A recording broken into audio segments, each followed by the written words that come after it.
Hey y'all, Lauren Conlon here, owner of Team Loco Fit, and today's video is going to be about fat loss and hypothyroidism. So a lot of people might be struggling to lose weight and they're thinking, do I have a slow metabolism? Is this my hormones? Is this actually my thyroid? And the only way to know if you have a thyroid or really any hormonal issue is if you get blood work done. So you might go to your GP and say, hey, I'm suspecting that I have low thyroid. And what they're typically going to do is they're going to run TSH, which is thyroid stimulating hormone. And while this is an important measure in the whole picture, it's only one piece of the picture. And we can't make a lot of judgments just based off of TSH. So in reality, you actually need TSH, T4, T3, and ideally reverse T3 as well. And looking at all four of those is going to give you a much better picture. Now, if you do suspect that there might be some autoimmune condition going on as well, you're going to want to get your thyroid antibodies tested too.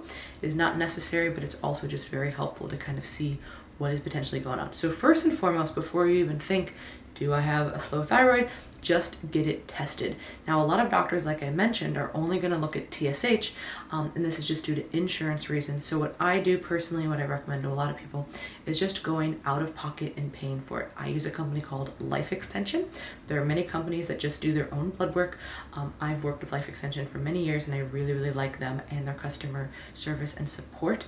So I recommend it.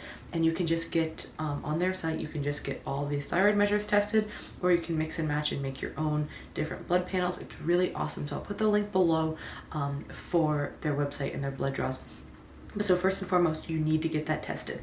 And then after you get the results back, say it is a little bit off, right? You know, maybe TSH is a little bit higher, everything's a little bit suppressed, reverse T3 is up, you know, what's going on? You need to look at when is the last time that you dieted.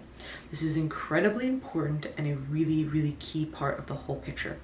If you are very weight reduced, number one, and you've been dieting for a long time, your thyroid will be suppressed. So just as an example, let's say that you were at 135 as a weight and you've now dropped down to 120, 115. Let's say this was a really aggressive diet. You might have been doing a physique competition or some kind of just really tough lifestyle cut for an event or something like that. Your thyroid is going to be downregulated because of that. And there's nothing wrong with that. It is just a normal physiological process. Now, if you go back up to your normal weight and you are no longer weight reduced, your thyroid will come back. What if you are weight reduced and you're trying to stay down there? Let's say you're not doing physique competition or anything of that sort, and you're now at a new maintainable body fat percentage. It just happens to be lower. It's still going to take your thyroid some time to regulate. It's going to take all of your hormones time to regulate kind of to this new settling point, and it actually might take a few diet cycles to get down there and stay down there effectively. But that is a whole different video. So if you're looking at your thyroid measurements, really take into consideration when the last time you dieted was, how aggressive was it, and how far from your normal maintenance were you, because those are all really key important points. A lot of people will ask me, when should you get your blood work done after a diet? And of course, it depends, but I would say at no point should you get your blood work done less than 12 weeks or any sooner than 12 weeks after a diet. But even at 12 weeks, if you've done a very, very harsh diet, again, let's say a contest prep, 9 months, something like that, you're going to see some dysregulation for likely at least 6 months or so. So just be aware of that. So after you've looked at that and, maybe you've made some lifestyle changes, you're eating nutrient-rich foods, you are, not always in a calorie reduction, you're adding normal kind of body fat for you, you're under, you've managed your stressors. Is it time to go on medication? And it absolutely might be. Medication is not the first line of defense, in my opinion, but it is something that some people will have to use, and that is okay. I know there's a lot of stigma around, health and fitness, and then, drugs, right? Because thyroid medicine has to be prescribed. So people feel bad, like, oh, my thyroid should be totally functioning. And not to say that everybody needs to get on thyroid either, but if you are chronically in this hypothyroid state and or you have this autoimmune condition, it might be time to regulate it with meds. Now, there are different types of medications. You could just take T3. You could take T3 and T4 together. You could take, there's some other kind of natural products that can help stimulate your thyroid. So there's lots of options. So if you do go the medication route, do not just throw meds, into your system. You need to consistently stay on top of your blood work, and you most likely will need to consistently change your amount of medicine, and that is okay too. I know a lot of people who take thyroid meds who have to kind of up and down regulate it as far as how much, what compounds, etc. So just make sure that whatever doctor that you're going through to get the prescription understands that and has your best interest at heart, and isn't just slapping this on as kind of like a band-aid to something else and doesn't regulate it with constant blood work. And I would say probably every 8 to 12 weeks, or maybe you try this, and if you feel fine, you don't necessarily need to get it. But in the initial stages, when you're trying to stabilize and figure out thyroid hormone, you might need to get blood work done more frequently. So let's say all these things are kind of under control, right? This was just kind of the background to understanding a little bit more about thyroid and what you can do.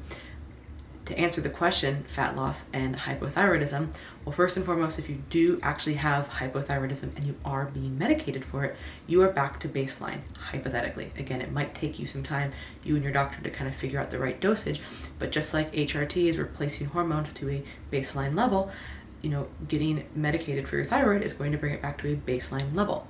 So in reality, your thyroid is functioning just fine because you were medicating and supplementing with the proper dosages. Now, if you are still kind of have a sluggish thyroid, or maybe you don't want to get on meds, or you're still trying to figure it out, just realize that it's probably going to take a little bit longer than you'd like. Just in general, thyroid is highly regulated by stress. So if you are constantly stressing your body, and even good things like training hard, even good things like, hey, I'm trying to get to a healthier body composition, that's still a stressor on your body. Calorie restriction. Obviously, there's a point where calorie surplus is also a stressor, but too much of a calorie restriction is also a stressor. So kind of finding that happy medium for your body to push it enough to see changes, but not push too hard that you're constantly depleting your thyroid is going to be really important. And I heard this analogy from somebody else, and I'm going to butcher it, so I've kind of made my own one, my own analogy, so just bear with me. So let's say somebody puts in 25 cents to get a response, right? 25 cents, they play the game, they win, they feel great. You might have to put in $2, right? And anybody who's kind of suffering from any kind of thyroid or other hormonal issue is typically going to respond that way in general. Things are going to be a little bit slower. It's going to take a little bit longer. You're going to have to be a little bit more diligent to get the same response. Somebody's 25 cents is your $2. And again, that's just kind of a butchered analogy. So you get the point. But it is something I think that really paints the picture pretty clearly for people. So it's not like all hope is lost if you have thyroid issues. First of all, again, realize you need to get this tested. You need to, if you do decide to go the medication route, you do need to be up to date with your doctor and your blood work to stay on top of this. And then really you need to manage your stress response as well and understand when the right time to diet and the right time to push is. So for example, reverse T3 was a measure that I mentioned beforehand. Basically, if reverse T3 is too high, it is stopping the active T3 from working. So we see this a lot with people where we'll have just kind of off range and off balance of this high reverse T3 and kind of a slow or suppressed T3. And basically what's happening is that the stress response from whatever your body is deeming stressful is, that's where it's going to reverse T3 instead of to T3. So in order to manage stressors, you really have to kind of look at the whole picture. Not just your training, not just your diet, but also your mindset and your lifestyle and just how you handle things in general. So I really hope this was helpful, you guys. I get a lot of questions in general, of course, about hormones, but thyroid specifically. So if you have any other questions, please let me know. You can comment below or just send an email. Sometimes it's easier to type emails to info@teamlocofit.com. We can point you in the right direction, help with some consulting. If you have any other questions about podcasts, articles, programs, or applying for coaching, you can go to teamlocofit.com and everything is on there.